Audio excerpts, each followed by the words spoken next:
কর্মক্ষেত্রে কাজের জায়গায় সেটা ব্যবসায়ী হোক বা আমি বারবার বলি আপনারা সরকারি বেসরকারি বা যেখানে যে কোনো কর্মই যে যাই করুন না কেন, সেটা দোকানও হতে পারে বা কোনো শপ বা কোনো গোডাউন, ধীরে ধীরে দেখবেন কোনো না কোনো সমস্যা লেগে আছে। কাজের জায়গায় কাজের লোকের সাথে, স্টাফের সাথে, কলিগের সাথে কিংবা আপনার সেলারের সাথে, কাস্টমারের সাথে কোনো না কোনোভাবে আপনারা বিবাদে জড়িয়ে পড়ছেন। চিন্তা করবেন না বন্ধুরা, আজকের এই উপায়টি করুন, দেখবেন ধীরে ধীরে আপনার জীবনে সমস্ত নেগেটিভ জিনিস থেকে আপনি কাটিয়ে বেরিয়ে আসতে পেরেছেন। কি করতে হবে? সন্ধেবেলায় ধুনুচি রাখবেন।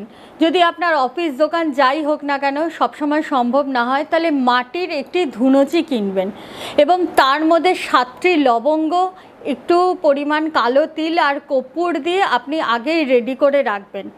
আর সন্ধে হলে টানা 21 দিন পূর্ব দিকে মুখ করে, পূর্ব দিকে আপনার কি থাকলেও না থাকলেও, দরজা আছে, জানলা আছে, পুকুর আছে, কি আছে আপনার দেখার দরকার নেই। আপনার কর্মক্ষেত্রে যে দিকটা পূর্ব দিক পড়ে সেই দিকে মুখ করে আপনি সেটিকে জ্বালিয়ে তারপর সারা দোকানে বা গোডাউনে বা অফিসে যতটা আপনার পক্ষে সম্ভব হয় সেই ধুনোটা দেখান। দেখবেন ধীরে ধীরে আপনার কর্মক্ষেত্রে সমস্ত রকম বাধা বিপত্তি কেটে যাবে।